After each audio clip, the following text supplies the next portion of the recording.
To be the first in a series of videos discussing indicators, particularly volume-based indicators. Before we get started, I want to make sure everybody's uh, aware that BingX is using Merkle Tree and providing 100% proof of reserves. This is something that's hugely important if you're trading on a platform that doesn't do this.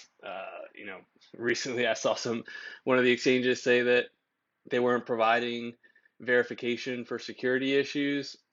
You know, if they're unwilling to provide proof of funds, I think at this point it kind of spells out that they're unable to. So I highly encourage everyone to make sure you do your due diligence, make sure you're trading on an exchange that's willing to provide proof of reserves. And if you're not already signed up, use the link in the description.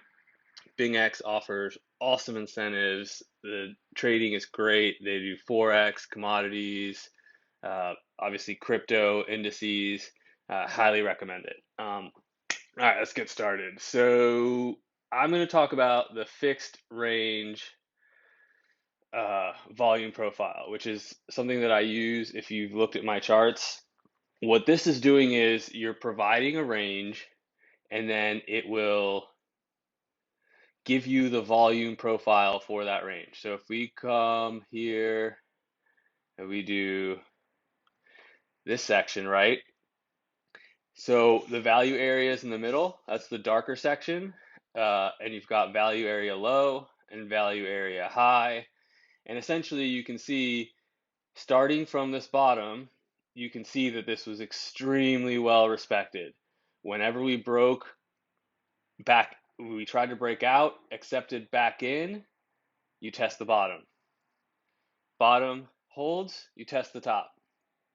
Now, here we didn't go all the way to the top, but once this was lost, and you can see right here, you got to retest even. So you lost it. If you didn't get in, you got to retest, and boom, down, right? Uh, Currently, the way my chart is set up is from this low. So you click where you want to anchor it to start. You click the end, it'll automatically move itself over if you're using this all the way to the end. And here's your value areas. You can see it was respected here, here. You get these deviations, but there's no significant break. So this area of chop around the point of control is just value. The market has priced in Bitcoin at this level and it's happy with that price. Buyers and sellers are in agreement, right? We drop back down,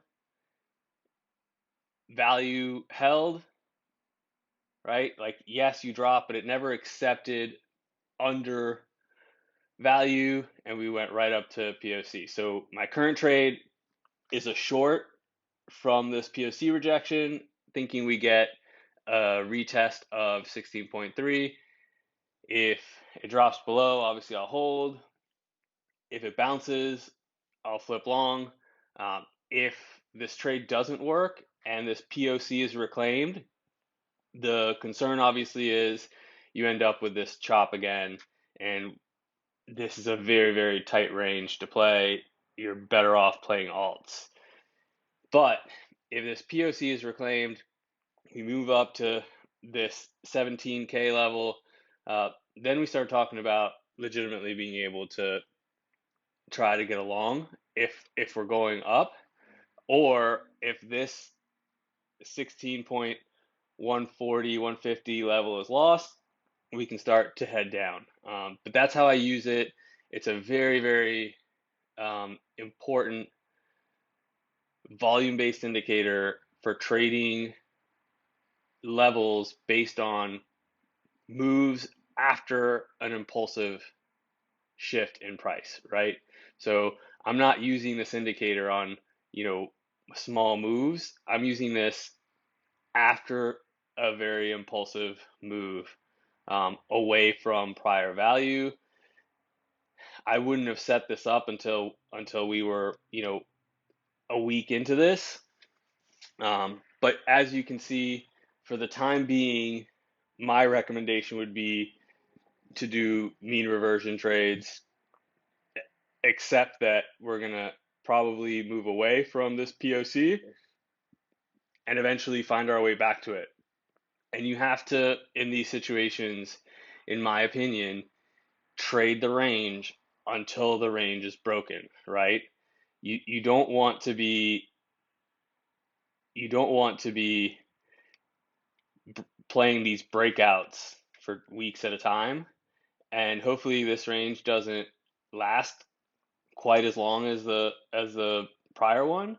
But for me, I'm gonna assume that we're gonna stay in the range until the range is broken. Now, if you've looked at my charts, you know that I have EXO charts, I have Sierra.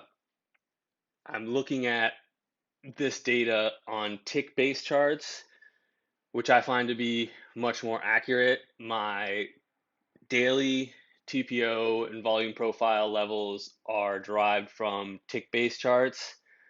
But if you want to get a general idea of where traders are trading, this is a great indicator. And essentially, my trade this morning is based on this kind of volume gap. We either fill that and smooth out this bell curve, or it blows right through and we retest this value area low. Um, I'm not thinking that the market's just going to nuke. Certainly it could, and I'll be positioned for it, but more so I'm playing this POC rejection, hoping for a move down to value area low, and then see where it goes. If I'm wrong and POC is reclaimed, then I'll look for a long up to 17, and I'll play this range until the range is broken. All right.